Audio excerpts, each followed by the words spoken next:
संतोष का अर्थ है तुष्टि, अर्थात जो कुछ भी हमारे पास है या सही राह से हम अर्जित कर सकते हैं उसी में खुश रहना, गलत राह से अर्जित सुख की इच्छा ना रखना। एक व्यक्ति अपने पूरे परिवार, जिनमें उनके बूढ़े माता पिता, पत्नी और 6 बच्चे, एक छोटे से एक कमरे के घर में साथ रहते थे। इतने अधिक लोगों के साथ रहने से आए दिन परेशानियां होती, हमेशा कलह मचा रहता था। उनकी आमदनी इतनी नहीं थी कि वो एक बड़ा घर ले पाता। अपनी समस्या को लेकर वह एक दिन एक विद्वान के पास गया और उनसे सलाह मांगा कि श्रीमान जी, मेरी आय इतनी नहीं है कि मैं कोई बड़ा घर ले सकूं और समझ में नहीं आता कि बड़ा घर लिए बगैर मैं अपने परिवार को कैसे खुश रखूं। विद्वान बोले, तुम्हारे पास मुर्गियां हैं? व्यक्ति ने हाँ में सिर हिलाया। विद्वान बोले, उन्हें भी अपने साथ घर में रखना शुरू कर दो।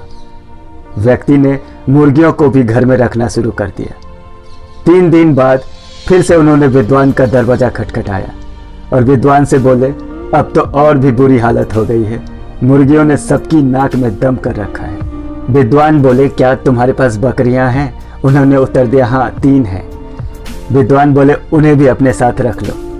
व्यक्ति ने वैसा ही किया। 3 दिन बाद फिर से वो विद्वान के पास आए।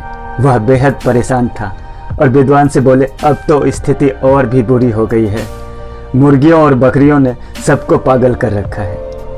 विद्वान बोले, घर जाओ, बकरियों और मुर्गियों को बाहर कर दो। व्यक्ति ने वैसा ही किया। 1 सप्ताह बाद वह फिर विद्वान के पास गए। इस बार व्यक्ति मुस्कुरा रहा था। बकरियों और मुर्गियों को निकालने के बाद घर में काफी जगह हो गई। हर कोई तनाव मुक्त और प्रसन्न है, व्यक्ति ने उत्तर दिया। विद्वान बोले, ऐसा इसलिए है कि जो कुछ भी हमारे पास होता है उन्हें खोने के बाद ही हम उनकी कीमत जान पाते हैं।